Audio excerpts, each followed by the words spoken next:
umuntu atagwiza umwimbu nawe nyene nawe ikahombya igihugu, kuko iyo ugwirije umwimbu niho ushobora hakaboneka ya makori n'amatagisi azotuma ikigega ca leta naco kigaruka kuguteza imbere.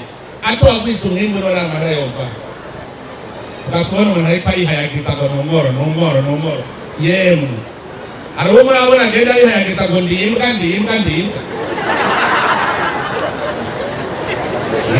hari uragera avuga ngo ndimbundege kuba umworo ufise amaguru n'amaboko ni igitutsi.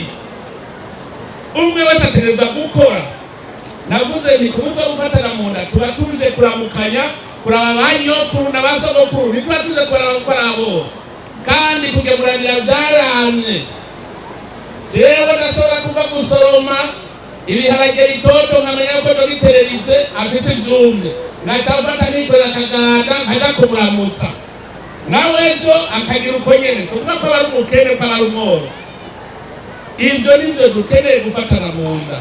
Ubworo turwanya ubworo naho nta kindi ni ugukura amaboko mu mpuzu ugakora. Nta muntu n'umwe yova ngo yabuze icyo akora.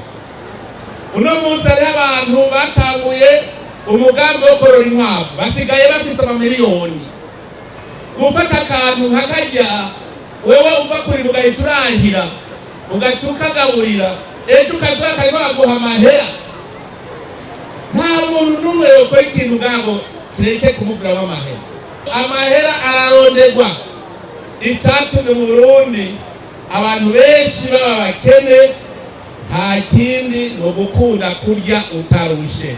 Ngo mpa iryo jambo mpa uri umusezi niryo rikuzingamika ntuzofuteye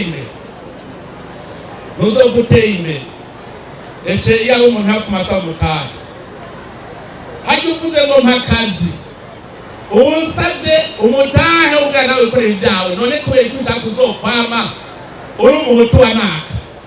Kubera iki? Kubera kutovuga uti je nakazomukorera umwaka umwe nzoba ndose umutahe nza kwikorera ranje vyanje.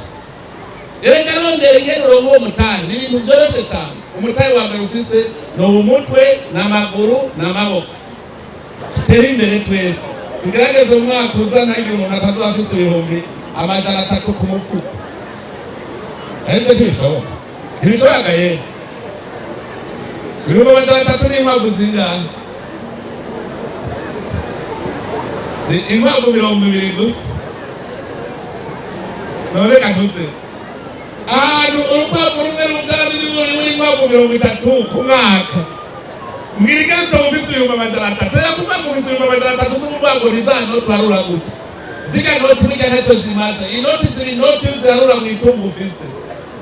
Uvuga uti nkene ibihumbi amajana 3 unyere ngashore inkwavu, ngashore ingurube, ngashore kukaguma ufise utuntu twose ushobora gushora, ngashore rengarenga, ngashore ibitunguru, ngashore amashu, ukaguma ubona ikintu woshora. Mu mwaka uza rero mugerageze ntagire umuntu n'umwe azawuze akantu yoshora ku munsi niho tuzobona ko twateye imbere.